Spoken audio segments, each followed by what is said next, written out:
Hey guys, Bart from TST Industries here. In this video, we're going to show you the installation of the TST Industries LED Flushmount signals on a 2017 Yamaha FZ-09. Our signals are available in a choice of clear or smoked lens. They come pre-fitted with bullet connectors. For those of you that like plug-and-play connectivity, we have these harness converters that take the bullet connectors and fit them in one end and feature a Yamaha type signal plug on the other end.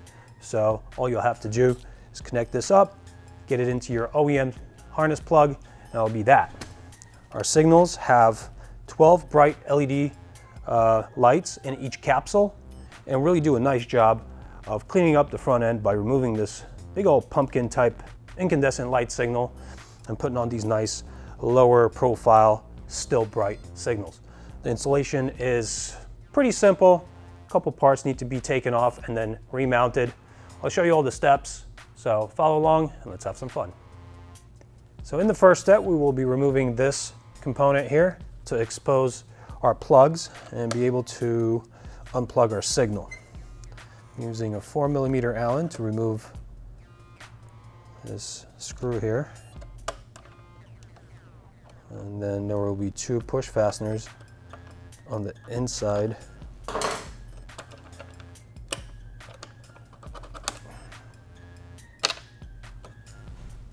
Like I said, 2 push fasteners on the inside here that will need to be pressed in on their center head, and then that releases them to come out.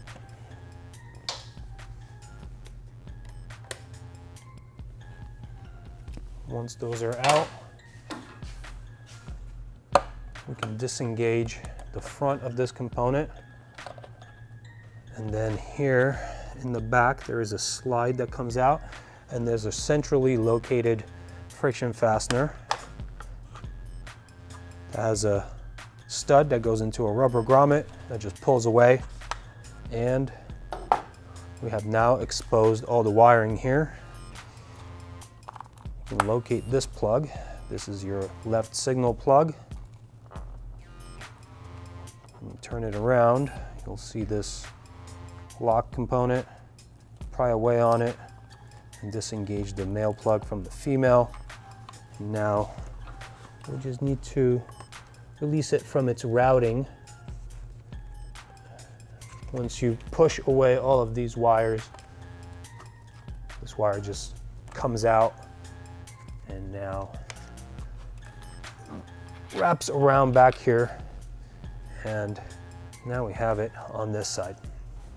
So now we can use the same 4mm Allen to remove these 2 screws here. There's one here and one right under the signal. That will release this shroud. Then we'll have access to the next 2 screws that release the bracket that this is mounted on. This component actually has a clip up front here. So when you release the screws, push it forward, and that'll release it. Put that to the side. Now I will grab a 10mm socket.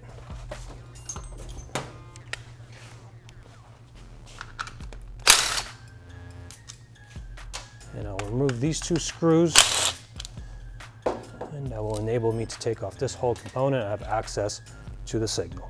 So this wire here is actually routed through a clip that goes into this bracket. If we turn this around and press the center of the rivet in this pin,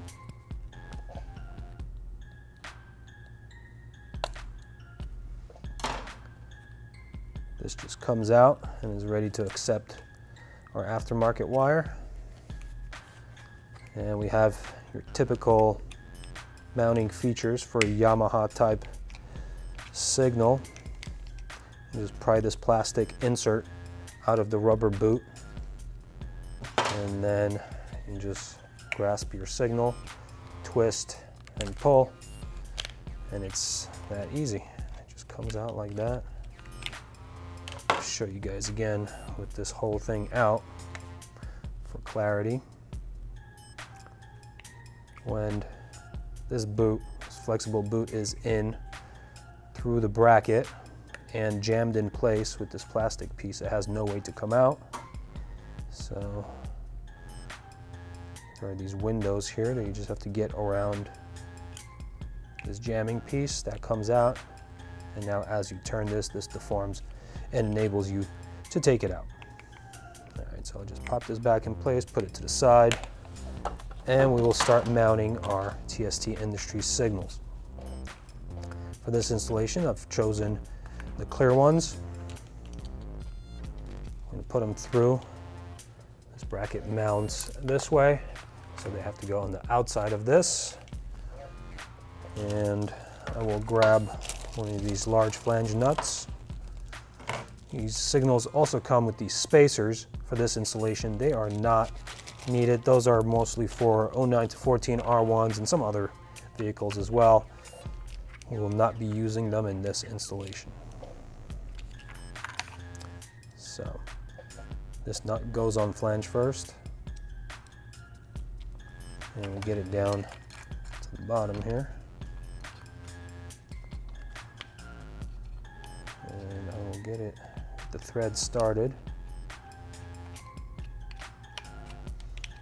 And now, as I thread this in, I'm just going to locate it from the outside where I would like it to end up.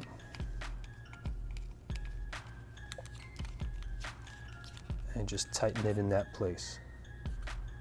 Now notice I'm not really using too much strength in tightening this down. And that is because I'm threading plastic onto a plastic stud. I don't want it to break. And these plastic pieces preload themselves a little bit, and they prevent any vibratory loosening.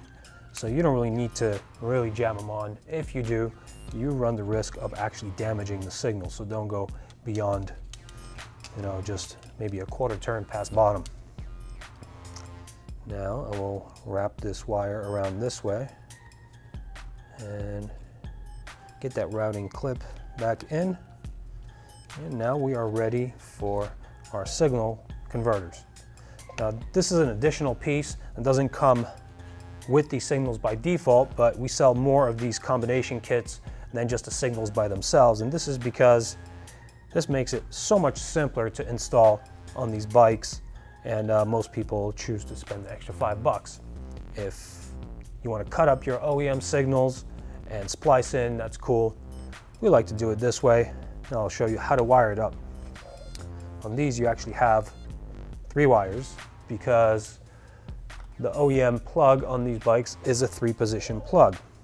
Our signals only have a signaling circuit. There is no running light circuit in these, so they only have 2 wires. The yellow is positive and the black is negative. On these particular harness converters, we are not going to use the blue wire.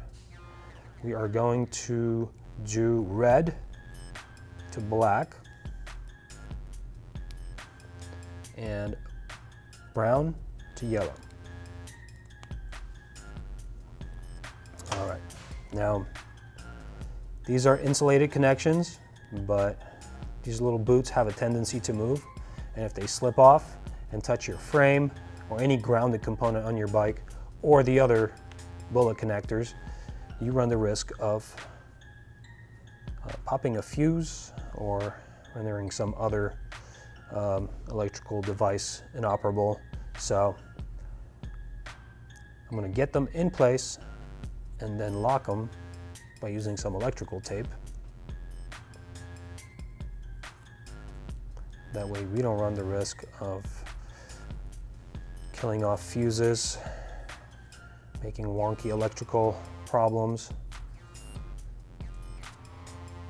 and also this section of wire remains visible here. So I'm going to want to get black tape over it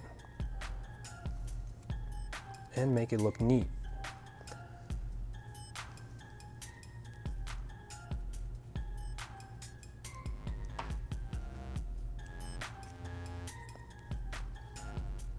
All right, I think that's pretty good. Now I'm going to template this.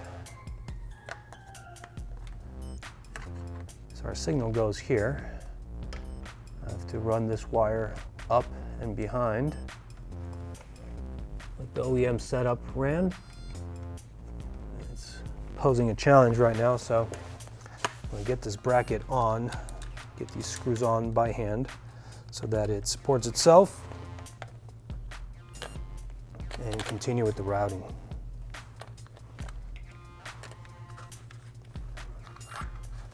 Pass it up through here under this bracket and then back, basically mimicking what the OEM setup did. Plug it back in, get the plug seated back in its OEM location, and now we're ready to test it. All right, so as you can see, it works, and it did speed up in the flash rate, and that is because we've replaced an incandescent light bulb with LEDs that draw much less current. So one solution to this is wiring in resistors, but there's not a lot of room here. So the other solution is our Gen 2 flasher relay. We do have a separate video for that, so I encourage you to stop by our YouTube channel and check that out. Walk you step by step through the installation of that part. It's also adjustable, so you could fine-tune the flash rate to your liking. Anyhow, for this installation, I'm going to continue with the reinstallation of all the parts here. Tighten down on these 10mm screws. I'm going to grab this shroud, engage this clip first, slide it over.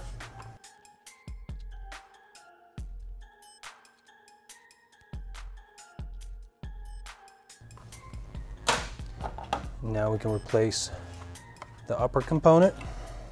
There we go. I'm going to line this first, and then this goes into this accepting feature here. Now the wires inside butt up against this surface on the inside, so you just got to scrunch them in there, make sure it all fits. I'm going to press in on that center engagement feature. Make sure the rear peg went into its accepting feature, and it did. Now I'm going to replace the screw that I took out from this location. And lastly, replace the push fasteners we removed in an earlier step. You have to reset these to this state, push them in, and then press the center in, and that locks them in place.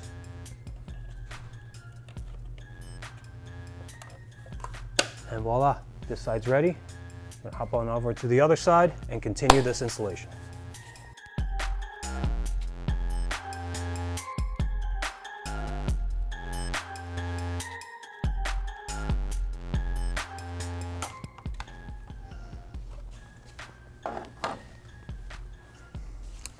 And now actually on this side, where the plug is located, is a little bit different. So this rubber piece here will need to be removed off of this peg. So when all these components are loose, you can actually deflect them out of the way, and you'll notice the black plug here. You can just unclip it and move it out towards the outside here, so it's easier to work on.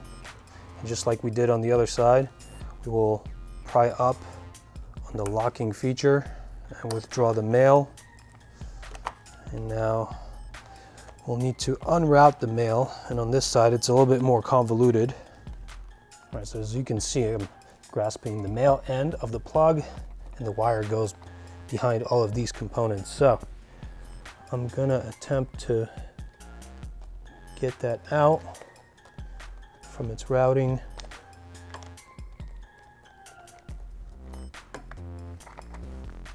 And there it is.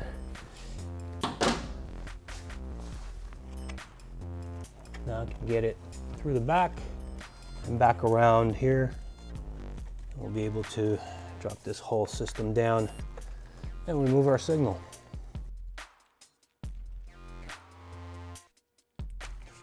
There we go. If you're patient, it's pretty easy. All right, so now I can remove these two screws that hold this panel on, 4mm Allen.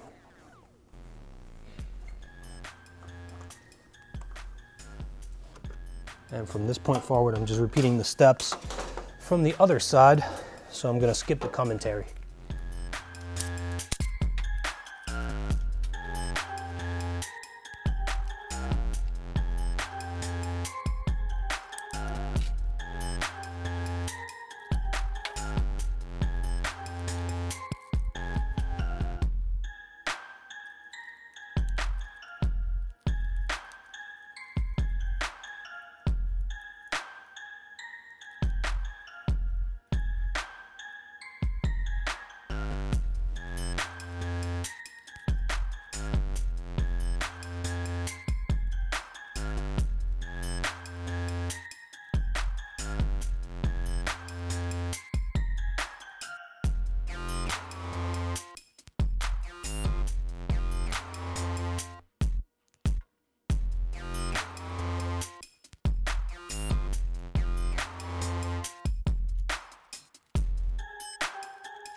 And now I'm just going to go in the reverse order of disassembly here.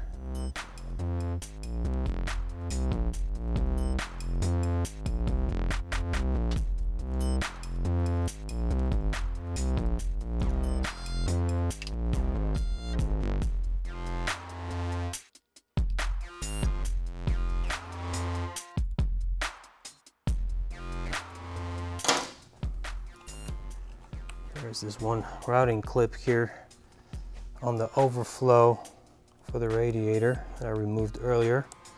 I'm going to get my wire through there. Makes it a lot neater. Looks better. All right, that's nice.